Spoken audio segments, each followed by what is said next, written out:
কি মনে করেন যে আল্লাহর রহমতে আপনি কি 100% আলহামদুলিল্লাহ সুস্থ আছেন?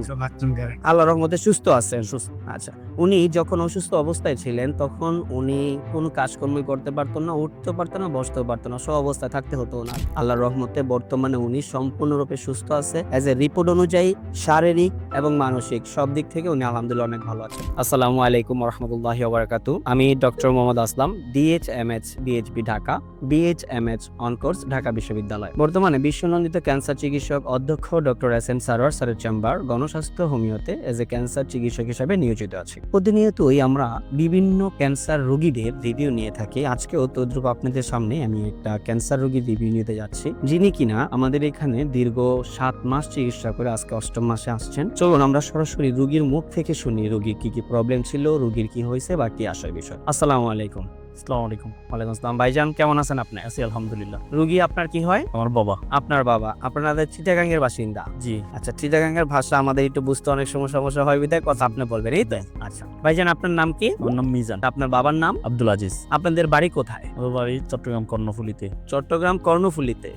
সিকলবাহা আদর্শপাড়া। আদর্শপাড়া হলো গ্রাম? জি। গ্রাম হলো আদর্শপাড়া। নাম কি ইউনিয়ন নাম? সিকলবাহা। সিকলবাহা। এটা কর্ণফুলীতে পড়ছে, চিটাগাং? জি জি। আচ্ছা, চিটাগাং এর ওখানে গিয়ে এই নামে আমরা যদি খোঁজ করি, আপনাদের বাড়ির নাম জানি কি বললেন? আমাদের আব্দুল আলী সিকদারের নতুন বাড়ি। আব্দুল আলী সিকদারের নতুন বাড়ি? জি। আচ্ছা, উনি আপনার বাবা সর্বপ্রথম কি সমস্যা ভাবে আক্রান্ত ছিলেন, কেন আপনারা হসপিটালে গেছিলেন?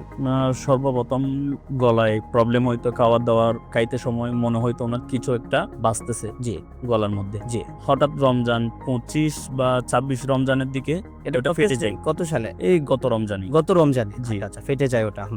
ফেটে যাওয়াতে ওইখান থেকে তুতুর মতো কিছু একটা জিনিস বের হয়। বের হওয়ার পরে কয়েকদিন উনি এত কেয়ার করে নেই। আচ্ছা। হঠাৎ জ্বালা পোড়া শুরু হয়। জি। জ্বালা পোড়া শুরু হওয়াতে আমরা একটা ডাক্তার দেখাইছিলাম।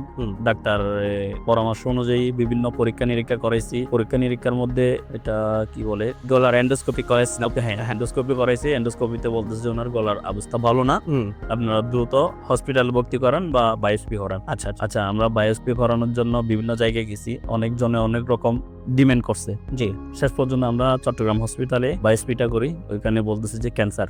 জি। ক্যান্সার ধরা পড়ার পরে বিভিন্ন ডাক্তারের সঙ্গে যোগাযোগ করি। ওনারা বলতেছে যে কেউ বলতেছে থেরাপি দেওয়ার জন্য, কেউ বলতেছে অপারেশন করার জন্য। এখন বাবাকে যখন প্রশ্ন করলাম আপনি কি থেরাপি দিবেন বা অপারেশন করবেন, কোনটা করবেন, উনি বলতেছে আমি অপারেশনও করবো না, থেরাপিও দিব না। আমি যদি বেঁচে থাকি যা কয়দিন এভাবে বেঁচে থাকবো, না হলে মারা গেলে তো চলে গেলাম।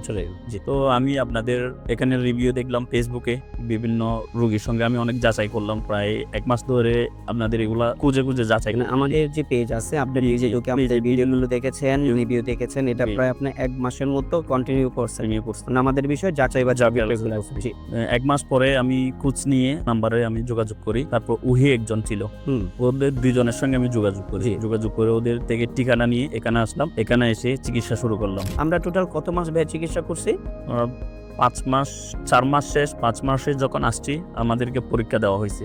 মানে আমরা যখন সব রোগীকেই বলি যে আপনারা 4 মাস আমাদের এখান থেকে ওষুধ খাবেন, 4 মাস ওষুধ খাওয়ার পরে আমরা পুনরায় আপনাদের পরীক্ষাগুলো করব। তো আমরা পরবর্তীতে 4 মাস ওষুধ শেষ করছি। শেষ করে 5ম মাসে যখন আপনি আসছেন, তখন আমরা আপনাকে কিছু পরীক্ষা নিরীক্ষা দিয়েছি, এবং সেই পরীক্ষার রিপোর্ট অনুযায়ী আল্লাহর রহমতে আমরা যখন পুনরায় যে পরীক্ষাগুলো দিচ্ছি, সেই পরীক্ষাগুলোতে ক্যান্সারিয়াস যে মার্কার আছে, আমরা এজটা ক্যান্সার নির্ণয় করতে গেলে যে মার্কারগুলো আমরা পরীক্ষা করি, সেই মার্কারগুলো আমরা পরীক্ষা করে দেখলাম যে আল্লাহর রহমতে এটা সম্পূর্ণরূপে নরমাল আছে।